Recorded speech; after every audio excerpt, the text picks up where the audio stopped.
So welcome back. In this video, we'll talk about a for loop that we saw in action in one of the earlier video, but here we're going to dive deeper into what is this for loop, how does it work. So for loop, the most important thing is you got to have that. For count, this is a variable, you can name variable whatever you want. In this range, so this goes from 1, you go 1 to 5. And the beginning value of count will be 1. So it's going to repeat the body of the for loop 4 times here. And what is the body here? That is not a body. Body has to be indented.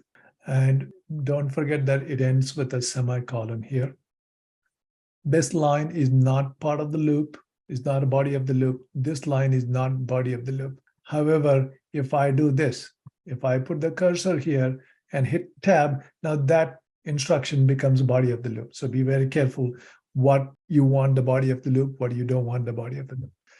So if I run through it, let's say 4 times, see that displayed only once. Hello world got displayed 4 times. After coming out of the loop, that got displayed only once. So if I put a breakpoint here, turn the debugging on. Now, right now count, it doesn't know the value of count yet. Now the count is 1. It displayed hello. You can also watch the variable count over here. Count became 2. Count becomes 3. So automatically, for loop is incrementing count by 1. Count is 4. Is 4 less than, what is the value it's supposed to be? Less than 5? Yes. So once the count is 4, it's going to get out of the for loop and reach this instruction. So again, the body of the for loop is just one instruction. And as you saw in the previous demo, a body of a for loop can be, you can have 10,000 lines there, right, if you want. So that is a simple one. Again, pay attention to the syntax. So, and that reaches the end. Let's see if I change it 10, run it. So how many times is going to display? 9 times.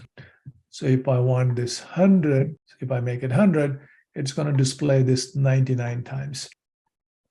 There you go, 99 times. So now I'm going to show you a few variations of this. What if I want to display the count value itself? Let's say the value of count is, so what does this do? Let's make it 10. So I'll display the value of count.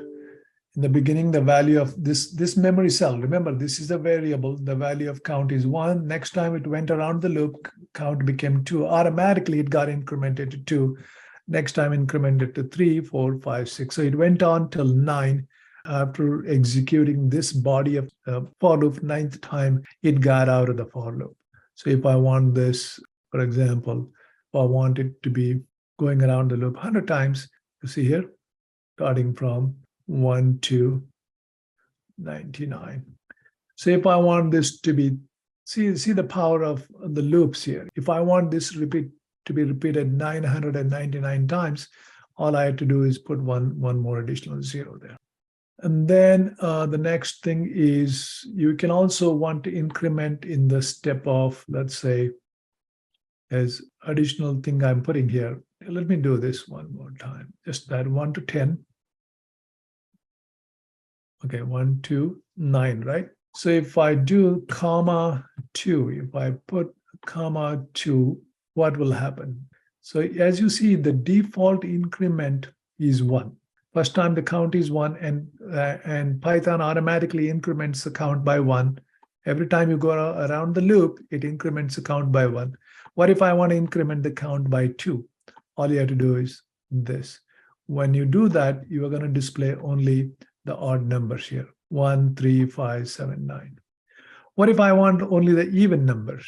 So start with 0, 0, 0, 2, 4. And some may say 0 is not an even number. In that case, start from 2. So that will display all the even numbers, 2, 4, 6, 8. And what if I want to include 10? If I want to include 10, then change this range to 12, and that will automatically include, right, 2, 4, 6, 8, 10. So that's the even numbers. If I want to have the odd numbers, starting value should be 1, 1, 3, 5, 7, 9, all the odd numbers. So next thing is, as you see, its count is going up here. And if I want the count to go down, starting from, let's say, 20, going down, and then -2, I want it to go down. I want the starting value to be 20, ending value to be 4. And then from the starting value 20, keep going down by 2. That's why I have the negative value here. 20, 18, up to 4. If I want to go till 0, if I want to include 2, then you go till 0. That will include 2 as well. So these are some of the examples of how we can play around with the for loop. And again, this is a variable. Remember, that is a variable. As I showed you, you can always hover over this variable. For example, for a debugging, hover over this variable. It doesn't have any value now. Now it's got 20. It displays the message. Now it comes back. And now you see here, it changed it to 18. And now it's going to execute the next line. And automatically, one more time, changed it to 16. As you hover over, it will tell you, change it to 14. So making a habit is always a good habit, especially when you're playing with the loops. Hover over these count variables and see how it changes, right? You can name this anything you want. For example, if I name this as my number, change that to my number, whatever the variable that you decide over here, it has to be same over variable here. Again, that's a simple understanding of this for loop. This is the header of a for loop, end that with a colon, and this is the body of the for loop. So if you have another instruction here, let's say print inside the loop, just display some message, useless message. Now you see, every time it goes around the loop, it's displaying these 2 messages. Now, because the body of the loop has 2 instructions. Now, as I mentioned, if you change this indenting, boom, now this is no longer body of the loop. This is outside the loop. If I run it again, this will get displayed only once. Here you see, even though you said the message that you said is inside the loop, it is not actually inside the loop because of the indenting. So if you want it to be in the loop, you have to indent it. Okay. So that's the basic definition of the for loop. In the next video, we will see another example of using the for loop. Thank you for watching.